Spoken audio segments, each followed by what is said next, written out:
Itachi, tu avais dit vrai. Moi, tu es Itachi Uchiwa, un ancien du village de Konoha. J'ai entendu parler de tes exploits. On dit que tu as massacré tous les membres de ton clan jusqu'au dernier. Je suis bien placé pour te comprendre. C'est pour ça que j'ai demandé à faire équipe avec toi au sein de l'Akatsuki.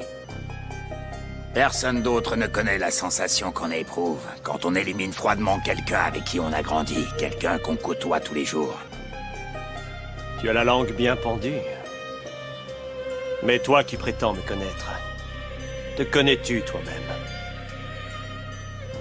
Ou est-ce que tu t'es perdu dans la brume et que tu as atterri à l'Akatsuki parce que tu étais une pauvre crapule qui ne savait plus à qui se vouer? Je me trompe. Je vais t'apprendre quelque chose, Itachi.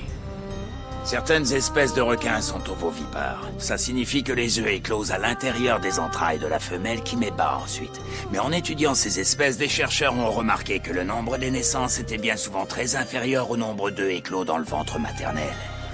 Sais-tu pourquoi? Parce que les petits se mangent entre eux.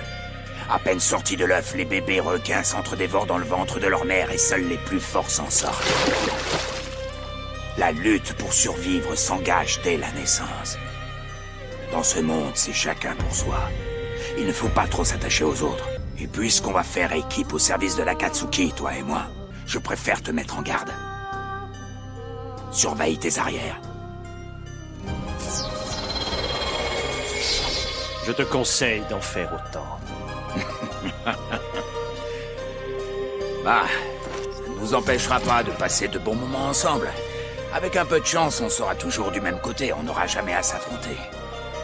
Va savoir quand on a déjà trahi les siens une fois. On connaît bien souvent une fin tragique. Ne te fais pas trop d'illusions. Allons bon, alors ainsi les dés sont déjà jetés.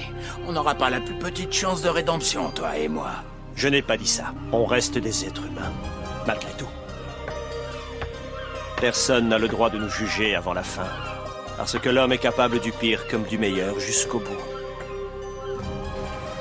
Au fond, ce n'est qu'au moment de disparaître qu'on peut enfin savoir qui on a été. La fin donne un sens à tout ce qui a précédé.